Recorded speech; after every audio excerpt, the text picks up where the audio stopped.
Bom, estamos de volta aqui, meus queridos alunos, e agora a gente está na sequência, daquela primeira conversa que nós já tivemos.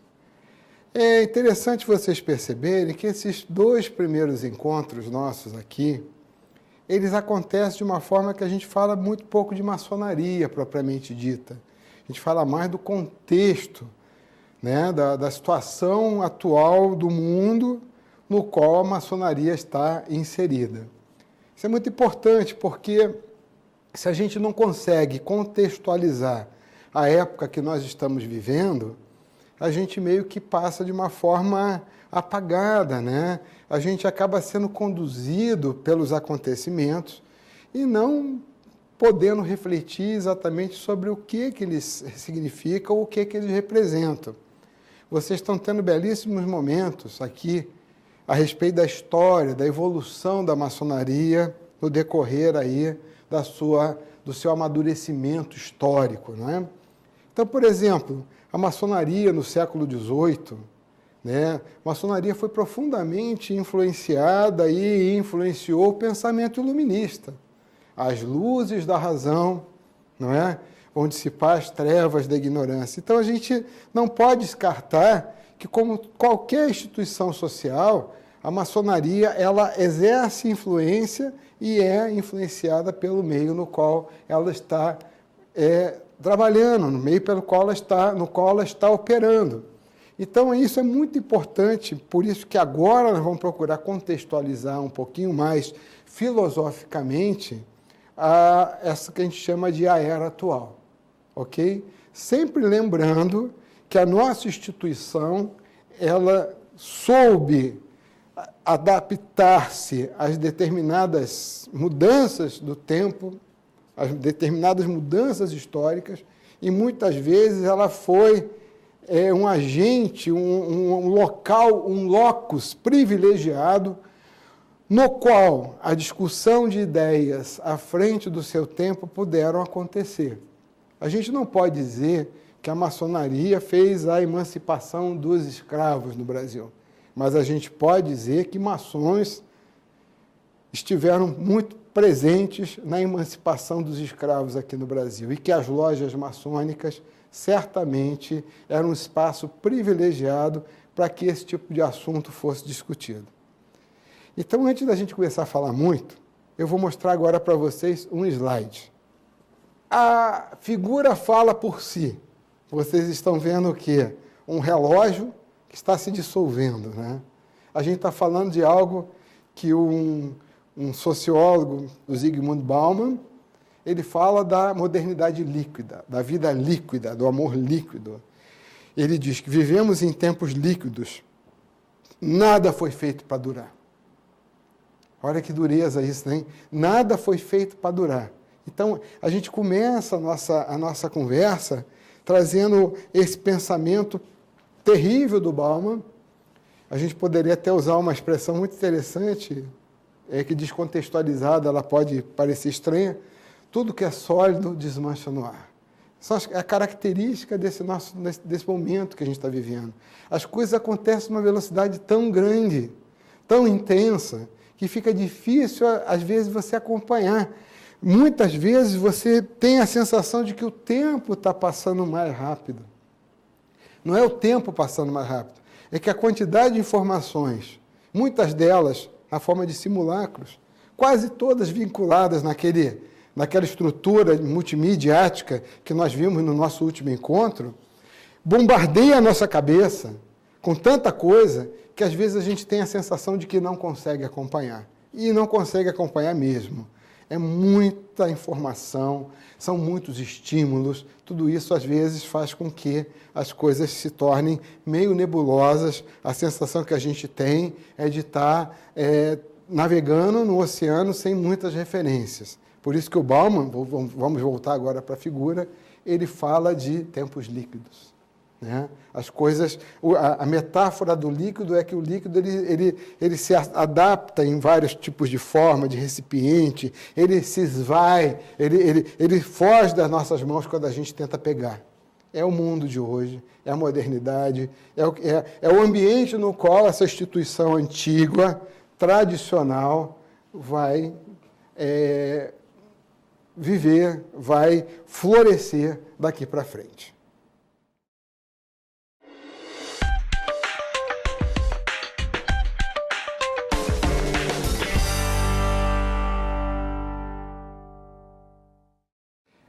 Em metodologia científica, a gente, quando vai fazer um trabalho, nós, quando vamos desenvolver uma pesquisa, geralmente, a gente começa essa pesquisa a partir de uma pergunta-problema. Fazemos uma pergunta e todo o trabalho metodológico que se dará depois, ela é em função desse problema de pesquisa. Esse problema, muitas vezes, nos ajuda a contextualizar aquilo que vai ser trabalhado depois. Então, agora nós vamos tentar contextualizar a nossa fala de hoje a partir de algumas perguntas que eu vou chamar de questões norteadoras. São essas questões que motivaram a montagem, vamos dizer, desse esquema de aula que a gente traz, mas eu gostaria que essas questões norteadoras não fossem questões minhas, fossem questões de cada um que está hoje me acompanhando aqui. Que cada um parasse, procurasse responder essas questões intimamente, baseado no conhecimento que eu sei que você tem, um conhecimento enorme acerca de maçonaria e, principalmente, um conhecimento envolvendo a própria vida, né? Então, procurar responder essas questões e, a partir dessas respostas, que vai se construir o conhecimento que vai se dar hoje aqui, né? A gente costuma dizer que aquele método dialético que eu trabalhei no primeiro encontro, ele é uma espécie de um construtivismo, né? Nós vamos construindo nossos referenciais, cada um de vocês vai construir o seu referencial. Eu não quero que o que eu estou dizendo não traduz verdade nenhuma, tá? Eu não sou um homem de perseguir, eu não sou uma pessoa dogmática. Eu sou uma pessoa, como um homem livre e de bons costumes. Eu costumo sempre dizer que quando você diz que o maçom é livre e de bons costumes, essa liberdade, ela precisa ser encarada não como uma liberdade física, o maçom não é uma pessoa prisioneira. Também eu não quero trazer aqui aquela interpretação de livre de vícios. Eu estou trazendo para vocês a ideia do maçom de mente livre, de mente aberta, o maçom que tem a liberdade do pensamento. Liberdade essa que, em conformidade com os ditames, com as orientações que a maçonaria regular no Brasil e no mundo nos traz, não impede a liberdade de raciocínio, não impede o desenvolvimento da arte de iluminar o conhecimento disponível, sempre com agregação, com o acréscimo de novas informações, de novos conhecimentos, de novas reflexões. O conhecimento ele tem que estar sempre aberto e eu gosto muito desse momento de trazer um filósofo chamado Karl Popper, um filósofo da ciência, e o Popper nos ensina que toda a ciência ela se constrói a partir da refutabilidade. O que ele quer dizer? Que uma teoria científica ela funciona até o momento que ela não é refutável. A ciência se constrói a partir do crivo da falseabilidade. É só a gente olhar a nossa história. Durante tanto tempo, nós, os homens, achamos que a Terra era o centro do universo, que o Sol girava ao redor da Terra. E depois, a partir dos trabalhos de Kepler, Galileu, Copérnico, nós começamos a enxergar as coisas de outra forma, ou seja, um paradigma ele é substituído paulatinamente por outro. Então, assim, a mente aberta, a sociedade, para evoluir, ela tem que ter uma certa abertura de pensamento. E eu queria que essas questões que eu coloco agora, questões problematizadoras, funcionem como um elemento no sentido da gente pensar um pouco e, principalmente, pensar a nossa prática maçônica, pensar como é que a gente pode, a partir de todos esses desafios e perspectivas positivas que nós temos diante da nossa frente, nós podemos nos tornar obreiros melhores, mais antenados com tudo que está acontecendo. Então, vamos agora voltar aos slides. A gente pergunta algumas coisas assim, né? Que atitudes a maçonaria deve adotar em relação à contemporaneidade? Deve a maçonaria se tornar um reduto de conservadorismo, resistindo às mudanças do tempo, por questões problematizadoras, viu, gente? Ou ela deve entrar em constante processo de construção, renovação e adaptação ao que a gente daqui a pouco vai ver, o que se chama hoje de pós-modernidade. A maçonaria, ela deve se fechar, ou ela deve se renovar diante desses desafios que, ora, são postos à ordem maçônica no mundo inteiro. São perguntas que nos deixam assim bastante... são perguntas provocativas. São perguntas provocativas porque mexem muito com certas crenças, né? Com valores que a gente carrega dentro de nós mesmos. Então, quando você faz aquela questão assim, a maçonaria, ela deve se manter como reduto de conservadorismo, ou ela deve procurar acompanhar as mudanças, as oportunidades que essa nova, vamos dizer, temporalidade nos traz, é um momento assim de reflexão profunda, e mexe com a gente. Aliás, a gente é mexido muito em função das crenças que a gente carrega. Nós vamos ver em encontros futuros aqui que a gente tem todo tipo de irmão dentro de uma loja. Você vai encontrar irmãos extremamente curiosos, pesquisadores, abertos, né, que estão sempre procurando as novidades, se aprimorando, estudando, como nós vamos encontrar irmãos altamente presos àquilo que eles entendem como sendo a maçonaria.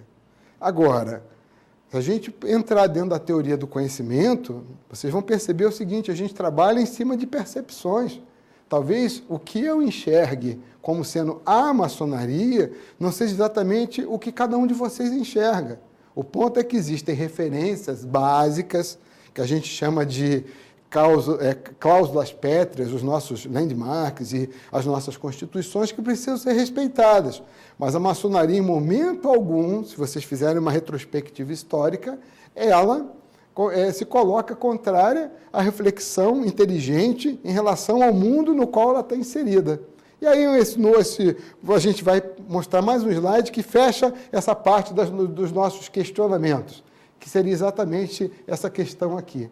Como uma instituição milenar, veja bem, milenar, talvez a gente esteja forçando um pouquinho aqui a liberdade poética, talvez fique melhor uma instituição centenária, uma instituição que já está aí há alguns séculos. Mas como essa instituição antiga, que é a maçonaria, poderá subsistir dentro dessa pós-modernidade? Essa é a questão que a gente vai trabalhar a partir de agora. Como que a maçonaria vai dar conta de tudo isso que está acontecendo? Eu tenho certeza absoluta que alguns irmãos, quando a gente falou no último encontro sobre lojas virtuais, ficaram literalmente de cabelo em pé. Eu só não fiquei de cabelo em pé porque eu não tenho mais cabelo, porque senão eu teria ficado também. Quer dizer, lidar com essas mudanças é algo assim muito complicado dentro dos referenciais que cada um carrega para conduzir a sua própria vida. Mas é uma obrigação nossa. Eu sempre bato naquela tecla. Nós estamos aqui numa pós-graduação lato sensu em maçonologia. O nosso compromisso é abrir o nosso conhecimento, ampliar o nosso conhecimento à ciência maçônica, mas, ao mesmo tempo, trazer provocações, trazer perguntas norteadoras no sentido de buscar novos patamares de conhecimento e de pesquisa. A ciência se conduz dessa forma, a metodologia científica se constrói desse jeito.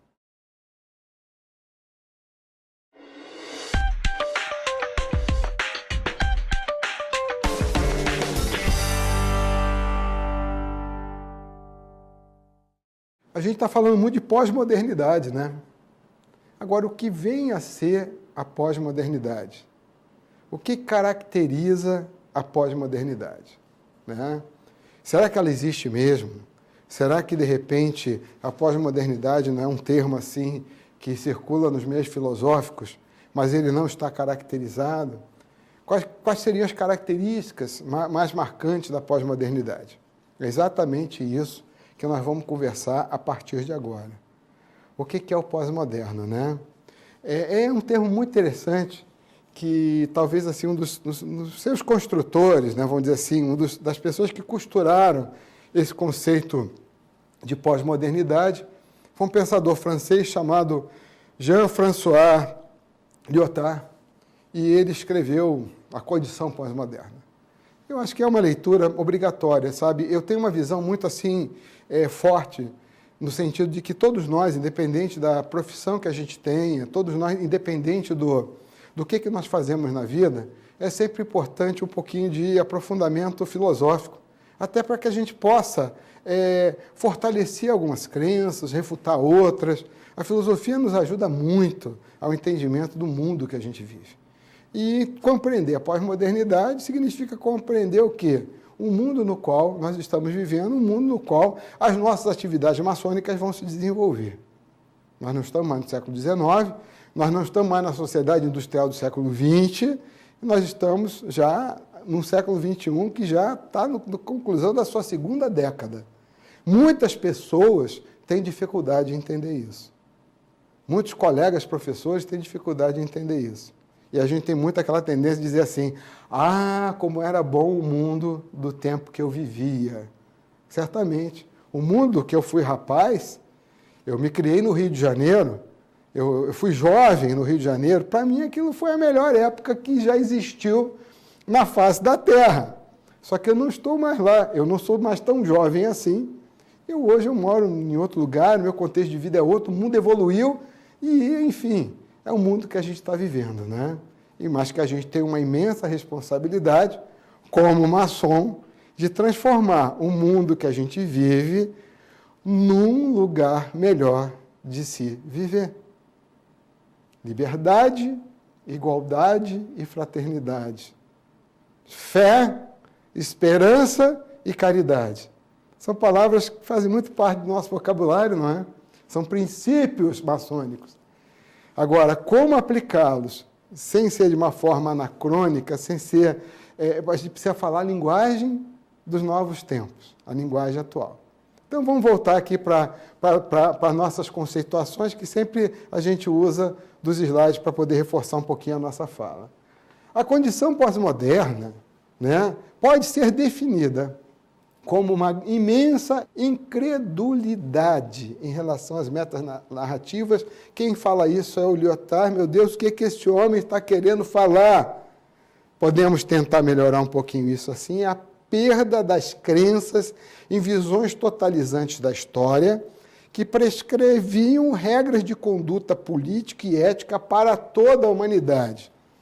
Esse pessoal da filosofia tem mania de escrever difícil, né? Mas eu acho que isso aí para a gente bate com muita força e a gente pode tentar, juntos, digerir um pouquinho aí o que o Lyotard andou querendo falar para a gente, né? Veja, a gente está falando de perda de credibilidade em alguma coisa. Perda de credibilidade nas metanarrativas, nas explicações totalizantes do mundo. O que a gente está querendo dizer com isso? Olha, a pós-modernidade ela se caracteriza, daqui a pouco nós vamos ver isso com um pouquinho mais de calma, por uma desconfiança em relação a esses discursos que se pretendem ser a explicação de tudo o que existe. Uma desconfiança para todas essas verdades que a gente chama de verdades históricas totalizantes. Por exemplo, o iluminismo lá do século XVIII, ele se apresenta como um sistema filosófico que se propõe a explicar tudo. Ele traz várias verdades, ele traz várias concepções, até mesmo políticas, não é? Ideológicas dentro dele. O iluminismo ele surge como uma reação a todo o pensamento teocêntrico que o antecedeu, mas ele é um grande sistema construído por vários pensadores, não é? Que se propõe o quê? A dar uma nova explicação para o que estava acontecendo ali naquilo que a gente chama de século das luzes. O marxismo também é um metadiscurso. Dentro da concepção marxista, tudo tem uma explicação, tudo se gira em torno daquela dicotomia entre capital e trabalho. Todos os problemas da humanidade são explicados a partir daquilo ali. Isso é um discurso totalizante. É uma metanarrativa. Por favor, agora vamos entrar num terreno mais complicado. Os livros sagrados geralmente são discursos totalizantes. A Bíblia, com todo respeito, o Alcorão, com todo respeito, eles são metanarrativas. A Bíblia e o Alcorão procuram explicar tudo, desde o nascimento do homem até o final dos tempos. Isso é uma narrativa totalizante. Eles explicam tudo. Se vocês pegarem a Bíblia, né, aliás, uma leitura, eu acho que todo mundo tem que ler a Bíblia. Nós, maçons, então, nem se fala, né? Porque é a base da nossa tradição ocidental, ela tem um dos seus alicerces na cultura judaico-cristã, né? Assim como tem na cultura greco-romana, direito romano, na filosofia grega, na moral judaico-cristã, a gente tem o pé ali. Mas, ao mesmo tempo, eu acho interessante também dar uma olhada no Alcorão, nos livros sagrados lá dos budistas, porque isso tudo nos dá uma visão muito ampla de como as pessoas pensam. Agora, o Alcorão e a Bíblia são um discurso totalizante, eles explicam tudo. E a pós-modernidade, de acordo com o que Lyotard nos explica, é exatamente isso, uma desconfiança em relação a essas verdades absolutas que nos são trazidas e prontas. Então, ponto de interrogação em relação a tudo que existe aí. Então, a pós-modernidade, ela pode ser vista como uma desconstrução dessas narrativas totalizantes que procuram e se propõem a explicar tudo. Ao mesmo tempo que ela nos abre perspectivas infinitas de compreensão da realidade, ela nos coloca em areia movediça. Aquele primeiro slide que eu passei lá, lembram? Do relógio dissolvendo? A gente está num mundo líquido, em que todas as grandes verdades são colocadas em xeque, né? Nós vamos falar disso um pouquinho mais para frente. Então, o nosso próximo slide apresenta o quê? As características da pós-modernidade. A principal característica, que eu acabei de dizer, é uma crítica da modernidade de seus valores e princípios. A pós-modernidade, ela questiona o quê? As ideias tradicionais, ou seja, as ideias tradicionais deixam de ser referências válidas. Colapso das grandes narrativas e utopias. Meus heróis morreram, né? Lembra da música? Desencanto social em relação à religião, à política, à ciência. Interesse pelo alternativo. Subjetividade, multiculturalismo e pluralidade. Gente, como que é difícil criar um filho hoje em dia? Porque há uma profusão de valores, uma confusão de referenciais, que a gente fica assim meio perdido. A gente hoje, eu quando ando, eu hoje moro aqui em Curitiba, né? Eu quando ando por Curitiba, às vezes eu fico perplexo com a quantidade de tribos que existem nessa cidade. Tribos, eu estou falando de tribos. São grupos sociais, pessoas que se reúnem, elas têm seus códigos, elas têm suas características próprias, um linguajar próprio, valores próprios. Isso causa uma confusão muito grande, porque eu que sou uma pessoa eu sou oriundo lá da década de 1960, né, que eu vivi a minha juventude nos anos 70, a gente tinha muitas referências bastante estabelecidas. Hoje em dia é tudo muito confuso. Se você vai falar de política hoje, me diga, me defina o que é direita, o que é esquerda, né? Você vai falar de religião, quantas subdivisões e quantas seitas, quantas coisas acontecem. O mundo está meio assim confuso e paradoxal, porque ao lado de toda essa perplexidade, ao lado de toda essa movimentação, começa a surgir o quê? Os fundamentalismos, não é? Então, da mesma maneira que tudo flui, que tudo é líquido, começa a aparecer perspectivas mais rígidas, né? A gente assiste, nós vamos entrar aqui no campo das religiões, a eclosão do fundamentalismo de todo lado. Então, de um lado você tem a confusão, do outro lado você tem a rigidez de ideias. É um mundo pós-moderno. Mas nem todos os autores utilizam essa expressão pós-modernidade. Existem outras interpretações. Muda-se a definição, mas o conteúdo é meio que parecido. Por exemplo, nosso próximo slide, né? Gil Lipovetsky fala de tempos hipermodernos. Ele não fala de pós-modernidade, ele fala de tempos hipermodernos. O Lipovetsky ele diz o seguinte, que a pós-modernidade ela se caracterizou de uma forma tal que ela não chegou a romper com a modernidade, porque houve uma intensificação do tripé da modernidade, o mercado, o indivíduo e a escalada técnico-científica. Ou seja, nós vivemos num mundo no qual a crença no mercado ela é uma coisa assim absurdamente forte, não é? A gente vive um mundo do mercadológico, de um individualismo extremado e de uma invasão de tecnologia nunca vista. Nós já conversamos sobre isso aqui.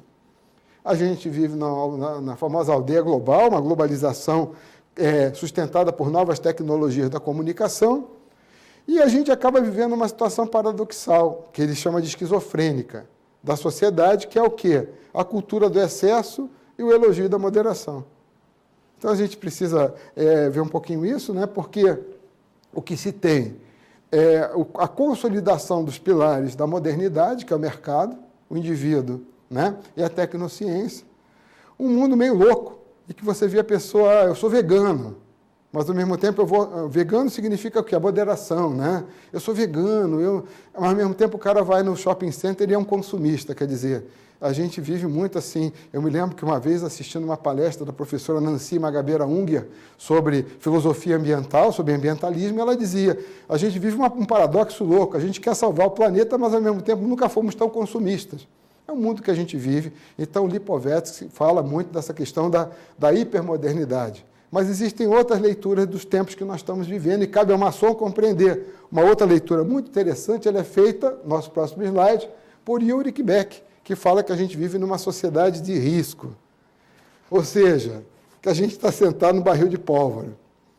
Além de toda aquela confusão que o Lyotard nos traz, o Yuri Beck ele fala que o processo de industrialização é indissociável do processo de produção de riscos, que vai desde a estabilidade dos mercados até as catástrofes ambientais e o terrorismo. Meus queridos irmãos, não dá para se esconder. É isso, gente. Os mercados são de uma instabilidade danada. De repente, você está passeando, dá de cara com uma ação terrorista. E a catástrofe ambiental ela é a coisa mais evidente e clara, não é, que a gente tem pela frente. Nós estamos vivendo um mundo que atingiu todos os limites possíveis e inimagináveis. A gente está diante de um momento de profunda escassez. No outro dia eu recebi um videozinho na internet, super otimista, falando das maravilhas que vão acontecer daqui para frente. Eu acho bacana isso. Eu acho que muita coisa boa está acontecendo, já aconteceu e vai acontecer. Mas, ao mesmo tempo, a gente tem que conviver com todo um paradoxo, que são exatamente as externalidades, as consequências do nosso desenvolvimento tecnológico, que são, muitas vezes, imprevisíveis, são incalculáveis, conforme alguns grandes pensadores já colocaram, o caso de Hans Jonas, não é? E a gente volta aqui aos slides, trazendo exatamente Hans Jonas. Ação humana tecnologicamente potencializada, pode danificar irreversivelmente a natureza e o próprio ser humano. Aí a gente faz uma pausazinha e diz assim, até que ponto que a nossa tecnologia é capaz de reverter os efeitos do seu próprio avanço e desenvolvimento? E até que ponto o homem, aquele homem modificado geneticamente, aquele homem que passou a ser instrumento, não é, das suas próprias intervenções científicas e tecnológicas, vai reagir a tudo isso. E a gente, na qualidade de maçom, na qualidade de livre pensador, na qualidade de homem livre de bons costumes, nós temos que começar a refletir com muita profundidade a respeito dos tempos que nós estamos vivendo.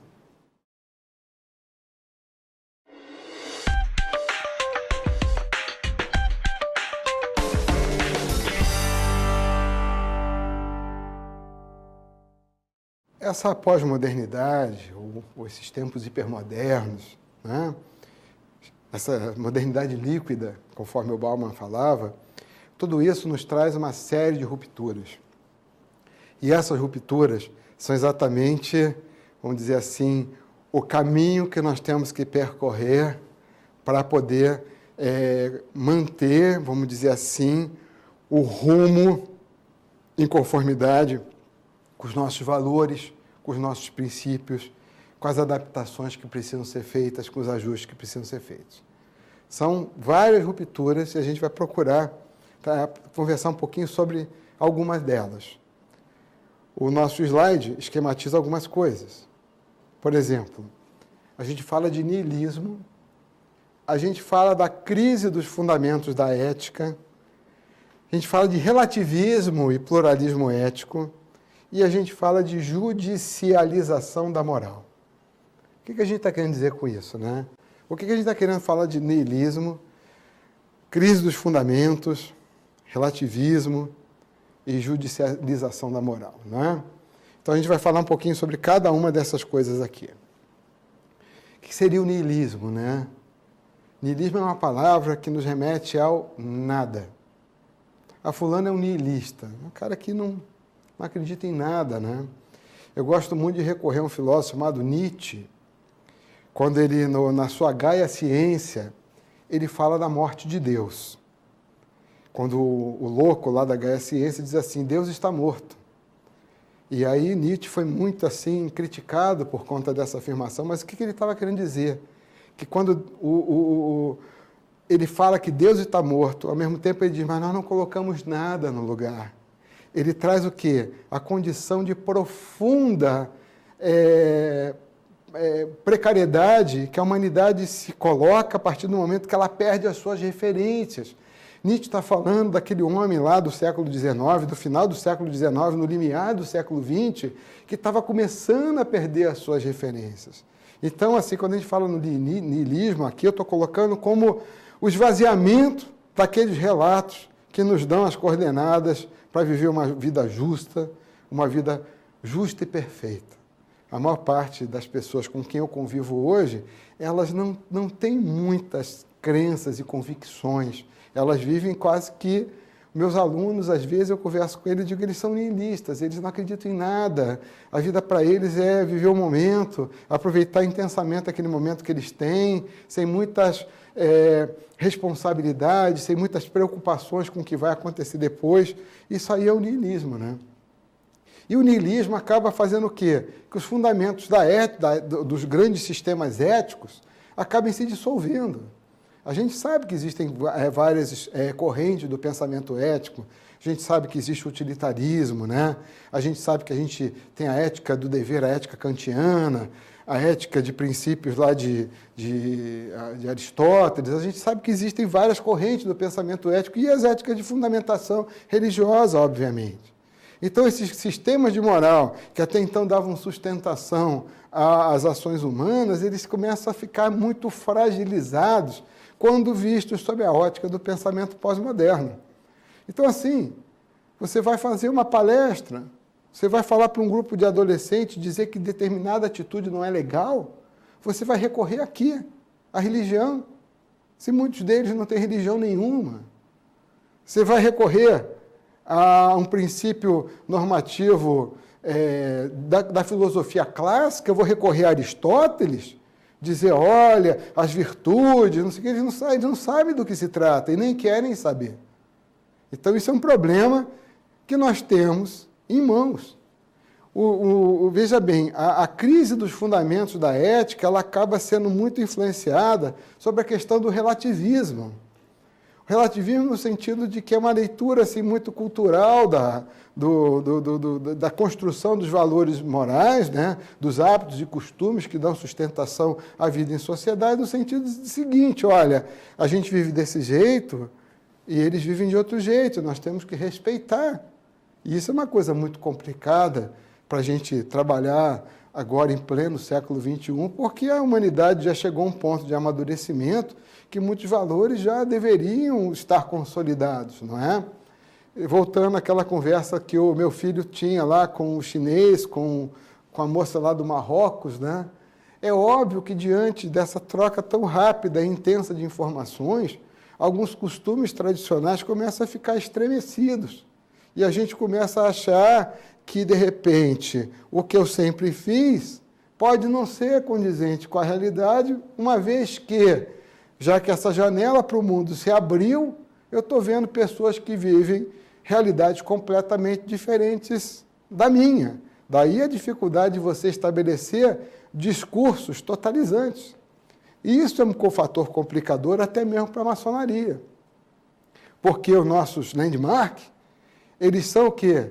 Regras que se consolidam na forma de um código, né, de organização, da estruturação da organização maçônica, e eles têm que ser seguidos. Isso é muito complicado, você falar de regras absolutas num mundo em constante modificação e mudança. E quando a gente fala que a moral agora, ela está praticamente... Quando a gente fala da moral, a gente está falando dos costumes, tá? Quando eu falo de ética, muitas vezes estou falando sobre uma reflexão filosófica sobre os costumes. Também, né? Mas também a aceitação íntima, já numa perspectiva aristotélica, né?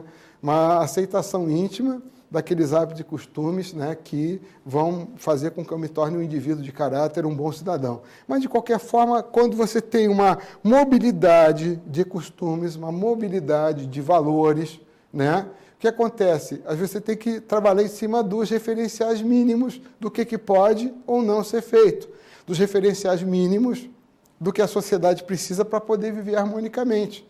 E aí você vai recorrer ao quê? A lei, a legislação, que são exatamente o quê? Aquelas referências mínimas que a gente tem para viver em sociedade. E nem sempre a lei ela é seguida por convicção íntima. Muitas vezes você respeita a lei porque você tem receio de ser punido. Então, a gente diz que talvez, vamos dizer assim, a ética, os princípios normativos acabam ficando muito atrelados, né, às regras legais, à legislação, exatamente porque as pessoas acabam compartilhando não sei quantos mil valores, não sei quantos mil princípios. Existem várias, vamos dizer assim, correntes e tendências de atitudes diante da sociedade, então tem que ter algo maior, uma espécie de um guarda-chuva normativo que segure tudo isso, isso aí é a lei. Quantas e quantas vezes a gente se questiona, poxa, se beber não dirija, não é? Por que a gente não deve beber e dirigir? Porque se eu beber, eu vou ser um cara que vai estar fazendo coisas erradas no trânsito, meus reflexos vão estar diminuídos. Eu teria que fazer isso por convicção íntima e não por receio de ser punido, por ser pego no bafômetro e receber algum tipo de sanção. Essa é a questão que a gente coloca muito no sentido de que a gente precisa resgatar um pouco essa questão dos princípios orientadores, não por força da lei, mas por força de convicções mais calcadas nos princípios éticos, né? Bom, a gente continua aqui avançando nossos slides, né? A gente costuma dizer que hoje em dia nós estamos vivendo aqui uma depreciação do ideal de abnegação em prol das aspirações imediatas, paixão pelo ego, pela felicidade intimista e materialista. Isso quem nos fala é o Guilherme Lipovetsky também, que ele coloca o seguinte, a gente vive num mundo muito materialista, né? Ah, mas eu sou um cara espiritualizado. Eu sou um cara espiritualizado, mas eu não saio do shopping. Eu sou um cara espiritualizado, mas eu tenho 3, 4, 5 carros na garagem. E eu não estou fazendo nenhuma crítica. Não estou dizendo que a gente tem que viver como um franciscano. Não quero dizer que a gente tem que viver como um monge budista. O fato é que, hoje em dia, a nossa felicidade está muito atrelada ao nosso consumo. É interessante um texto muito bacana que se atribui ao Frei Beto, mas também existe um outro muito semelhante, de um teólogo chamado Jung Mosung, que eles falam, ambos os textos falam da questão da religião do consumo. E eles falam que o shopping center virou a catedral do consumo, né? É um espaço que vende a felicidade. E esse texto, um deles, não sei exatamente qual deles, termina assim: aqueles que podem comprar à vista as mercadorias que lhes conferirão a felicidade plena estão no céu. Os que podem pagar a prazo estão no purgatório. E aqueles que não têm dinheiro estão no inferno. Mas, no entanto, no final, todos sentam para comungar, para viver uma comunhão coletiva na praça de alimentação. Quer dizer, E ele fala, inclusive, eles falam que o shopping é construído com linhas arquitetônicas que nos remetem às antigas catedrais da Idade Média. Ou seja, pé direito alto, música tranquila, temperatura, iluminação correta, vitrines arrumadas harmonicamente. Quer dizer, é apenas uma opinião, mas o fato é que a gente é consumista. O fato é que a gente vive isso aí, né? E isso é um problema muito sério, porque você começa a atrelar a sua felicidade ao consumo e uma felicidade sempre individual. Mas vamos avançar aqui nos nossos slides. E eu represento isso de uma forma muito bacaninha, que é a ética do eu já mais menos. Como ser maçom no mundo em que muitas pessoas vivem essa ética do eu, que significa o quê? O individualismo. O já corresponde o quê? Ao imediatismo. O mais significa o quê? O consumismo. E o menos significa, de preferência, com o mínimo de esforço possível. Então você vai ver muita gente que já entrou nessa lógica aí, sabe? Eu quero ganhar muitas coisas imediatamente, de preferência, baseado na lei do menor esforço. Então isso assim, é um contexto que torna as coisas assim muito complicadas. Eu vou avançar mais um slide aqui agora, né? E, por favor, quando a gente fala que o capitalismo criou uma cultura do eu sem o nós, a gente não está falando, a gente está falando aqui do capitalismo selvagem, né? Da tirania, da ditadura do mercado. A gente não tem nem a pretensão de fazer uma crítica ao modelo capitalista. A gente está dizendo o seguinte, que essa espiral de consumismos e tal acaba fazendo com que a gente fique meio que cego, né, para o que se passa ao nosso redor. A gente acaba, como é que se diz, ficando meio que anestesiado em relação às coisas que acontecem do nosso lado, né? Então, isso é algo que precisa ser visto assim, com um pouquinho de tranquilidade. Vou avançar mais umzinho aqui agora, porque tem a ver com a imagem anterior. O meu novo celular, as minhas férias, o meu carro, o meu salário, a minha renda. Olha, eu gosto muito de contar a história. Recentemente, um amigo meu chegou e disse assim, eu subi na vida, eu progredi, eu prosperei. Eu fiquei muito curioso, será que ele fez algum curso? O que será que esse cara fez? Ele disse assim, olha, eu percebi o seguinte, as pessoas não gostam de gente pobre. Então, eu mudei completamente a maneira com que eu estou vivendo. Ele se endividou, ele comprou um carro melhor, ele comprou roupas novas, ele conseguiu passar para as pessoas aquela imagem de vencedor. E algumas pessoas compraram esta falsa imagem, esse simulacro de uma pessoa vencedora. E, recentemente, esse colega meu me procurou e disse assim, eu estou com um problema muito sério, minha mulher não consegue me acompanhar. Ela continua naquele jeitinho dela, é muito simplória. Estou pensando em arrumar uma companhia mais interessante para mim. Estou pensando em arrumar uma namorada mais up. O que você acha? Minha resposta foi exatamente essa. Perplexidade. Como é que você pode lidar com uma pessoa que se deixou impregnar de tal forma pelas autoajudas que tem por aí, por esses livros? Você vai nas livrarias, só tem autoajuda, mas as autoajudas no sentido de que torne-se um consumidor melhor. O seu sucesso está atrelado a como você consegue se colocar nesse mundo. E nossos ensinamentos, eles não caminham nessa direção. Nenhum maçom faz voto de pobreza, mas nenhum maçom é escravo dos metais. Nenhum maçom, ele é escravo dos bens materiais. As nossas cerimônias, para quem se lembra de uma cerimônia muito específica, de um rito do qual eu faço parte, em que naquele momento você cria uma relação muito forte com a questão do desprendimento aos metais. E, por outro lado, um dos nossos ensinamentos diz que a gente tem que olhar para os órfãos, para os desvalidos desse mundo, e parece que alguns irmãos esqueceram isso. São profanos de avental, que entram na maçonaria em busca de ganho pessoal, que entram na maçonaria para fazer networking. A maçonaria é muito diferente e muito mais do que tudo isso. Mas vamos avançar aqui nos slides.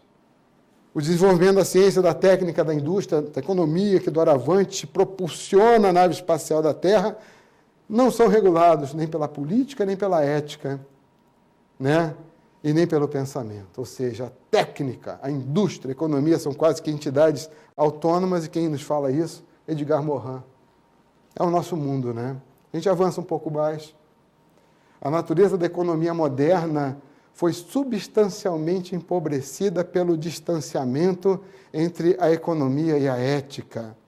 Quem fala isso é Amartya Sen, Prêmio Nobel de Economia. A gente parece que regula a nossa vida em função do sucesso econômico, da prosperidade econômica, e não mais pela felicidade, não mais pela vida justa de que, por exemplo, Aristóteles nos falava.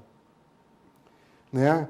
Nós nos transformamos em homens moldados pela produção, pelo atingimento de metas, o homo economicus, também é Edgar Morin que fala isso. Né? Então, são apenas algumas chamadas que a gente vai fazendo aqui para provocar. Né?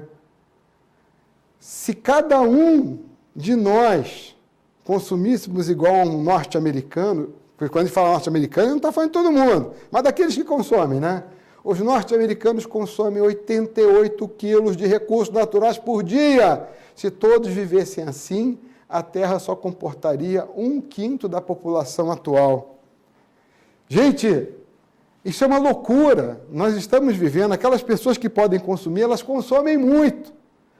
O nosso sonho, o American Dream, que muitos de brasileiros pensam que é rico, que vai, né? Se todo mundo quiser ser um americano classe média, vai precisar de mais 2 planetas para poder dar conta de todo esse consumo. Nós estamos vivendo o quê? Um momento de profunda insanidade dentro da nossa lógica dinâmica de vida. Vou voltar aqui para o slide, tá? Na vida líquida, é uma dança das cadeiras.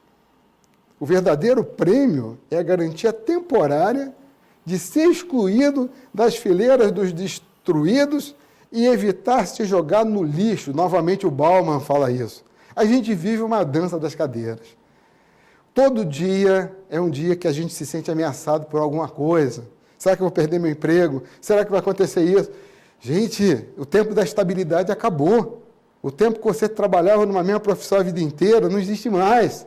Isso tem desdobramentos no campo ético, que é uma coisa assim louca, a gente fica muito competitivo, a gente quer passar por cima dos outros. Escuta, e aquela famosa régua de 24 polegadas, que diz que a gente precisa distribuir o nosso tempo entre trabalho, descanso, meditação, estudo, como é que a gente vai usar essa régua de 24 polegadas nessa dança frenética das cadeiras? Todo mundo tem medo de perder alguma coisa. Isso aqui é a imagem das nossas empresas. Nossas organizações são assim. Você chega cedo lá para que ninguém sente no teu lugar, saiu de férias, você tem medo de voltar e não encontrar mais teu emprego. Como é que a gente vai viver desse jeito, pessoal? Então, isso são questões que a gente coloca que são trazidas por essa pós-modernidade, tá? Um outrozinho aqui. Viver uma sociedade do medo. Trabalhos instáveis, fragilidade de parcerias, reconhecimento social até a segunda ordem, até que ninguém puxa a cadeira e você passa a ser nada, né? Ameaças tóxicas.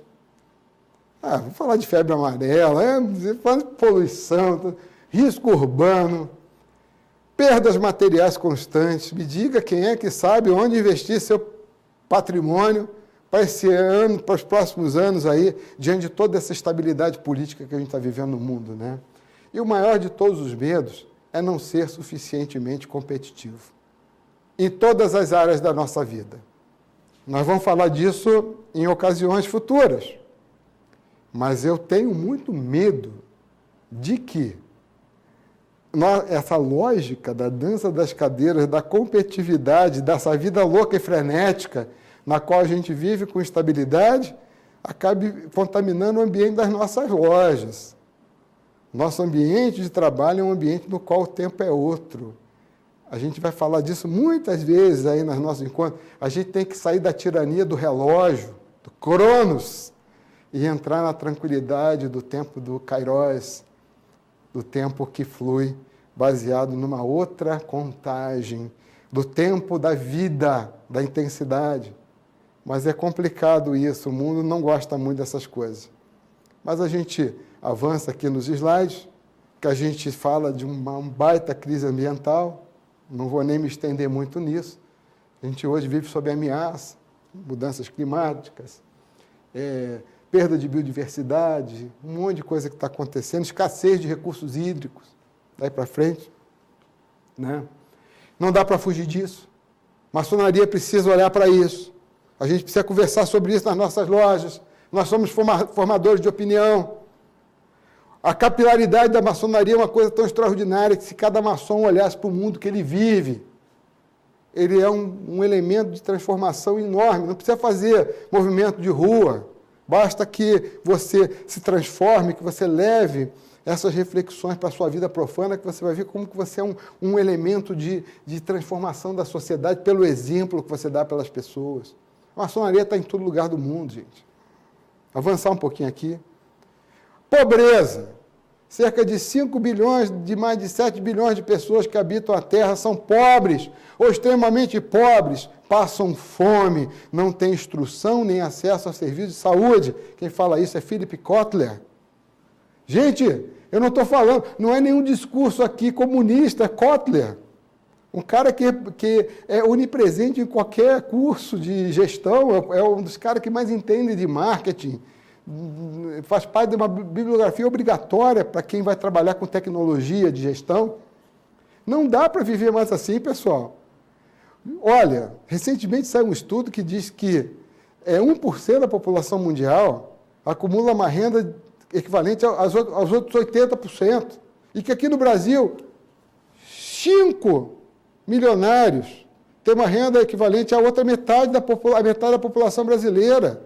Depois não quer que a coisa esteja louca. A gente está tendo um mundo que acumulou muita riqueza, mas que ele concentra essa riqueza na mão de poucos. Isso aí é uma questão a gente olhar, porque isso está ligado à violência, a uma série de coisas. O Brasil hoje é um país que vive a questão das doenças negligenciadas, doenças como tuberculose, hanseníase, agora a febre amarela, entendeu? Dengue. Está voltando, gente. Não pode. Não pode. Isso aí a gente tem que começar a olhar com um olhar mais crítico e mais inteligente. A gente avança um pouquinho e aí vem aquela pergunta: para onde é que nós estamos indo? Tá certo? Para onde é que a nossa instituição maçônica está indo? Aí eu estou usando aqui a imagem da pílula azul e da pílula vermelha do filme Matrix.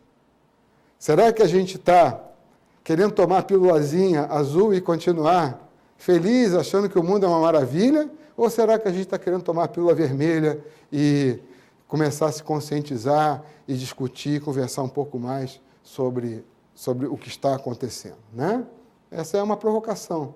Para onde vai a maçonaria? A maçonaria vai olhar para o futuro? A maçonaria vai ficar olhando para trás, para o passado? Ou a maçonaria vai, de corpo e alma, assumir a sua condição transformadora, de instituição segura, de uma instituição justa e perfeita, e vai fazer do momento presente algo que vale a pena da gente viver? A maçonaria vai se consolidar, a maçonaria vai ser o que ela sempre foi, moderna, mas sem deixar de olhar para a tradição. Moderna, mas sem abrir mão dos seus princípios, seus valores, que talvez, por serem princípios tão difíceis de serem assimilados, eles continuem sendo os valores que ainda a humanidade não entendeu. Então, a gente está chegando a um momento mais conclusivo aí da nossa fala, da nossa conversa de hoje, né? Sempre questionando para onde nós vamos, né? Sempre incitando a reflexão a respeito do que nós vamos fazer daqui para frente, no sentido de construir um momento mais saudável, mais agradável de se fazer maçonaria, sem abrir mão dos antigos preceitos, mas, ao mesmo tempo, antenados para tudo que se passa ao nosso redor.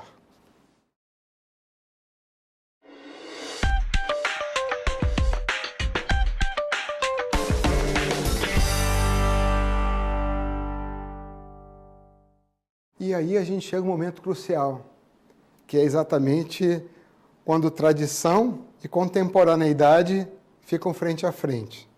O que nós vamos fazer, né? Então, essa é a discussão que a gente coloca nesse momento para vocês, que é a discussão que se põe agora. O que nós vamos fazer? Existem posições que divergem. Por exemplo, no nosso slide de agora, que eu atribuo ao Rizzardo Camino, ele diz assim: a tradição sofrerá riscos sérios e caberá a cada maçom, isolado ou coletivamente, manter os freios impostos pela tradição. Então, você tem uma visão aí bastante conservadora no sentido de que a tradição tem que ser mantida, custe o que custar. Ok? Uma outra posição, nosso irmão Breno traz para a gente, que são as mudanças. Torna-se evidente a necessidade da ordem maçônica reavaliar seu projeto existencial, adaptando velozmente às condições naturais da vida moderna. Aí eu coloco de brincadeirinha para vocês a questão da crise. Se o mundo, momento, está em crise, a gente lembra que os ideogramas chineses fazem um joguinho interessante, que diante do perigo tem oportunidade. Né? Eu deixo essa reflexão para vocês. Diante da necessidade de manter a tradição e de uma perspectiva de mudanças, o que deve ser feito? A resposta está em cada um de nós, né? Eu acho que esse é o caminho que nós vamos discutir, inclusive nos nossos próximos encontros, é mostrar um cenário em que eu não vejo como um cenário ruim para a maçonaria. A gente sabe que os números da maçonaria no mundo estão em declínio. A gente sabe que o Brasil é o segundo país da América em termos de número de maçons e no mundo a gente ocupa o terceiro lugar, não apenas em número de lojas, mas em número de membros também, mas que esse número de maçons no mundo vai declinando. Nós vamos conversar um pouquinho sobre isso. O nosso colega, nosso fraterno amigo, o Kenio Ismail, já apresentou um trabalho que ele fala bastante sobre isso. Mas olha, vamos voltar um pouquinho para os nossos slides aqui. A crise, perigo, mas é oportunidade. Crise, perigo e oportunidade. Eu gosto de olhar as coisas pelo lado da oportunidade. E aí a gente tem que refletir. Está longe de ser verdade que todo arcaísmo seja um mal e que toda novidade seja um progresso. Alec Melor. Isso aí é um aviso para a gente, pessoal. Nem tudo que é novidade é bom e nem tudo que é tradição é ruim. Isso é importantíssimo para a gente ter em mente, tá? Ou seja, o aconselhamento que nos dão é a prudência, que é a sabedoria na deliberação, na decisão e na ação. A prudência que determina o que deve ser escolhido e o que é necessário evitar. Então, nós, maçons, temos que resgatar essa palavrinha que faz parte dos nossos ensinamentos. Prudência. Discernimento e prudência. O que deve ser assimilado e o que deve ser evitado.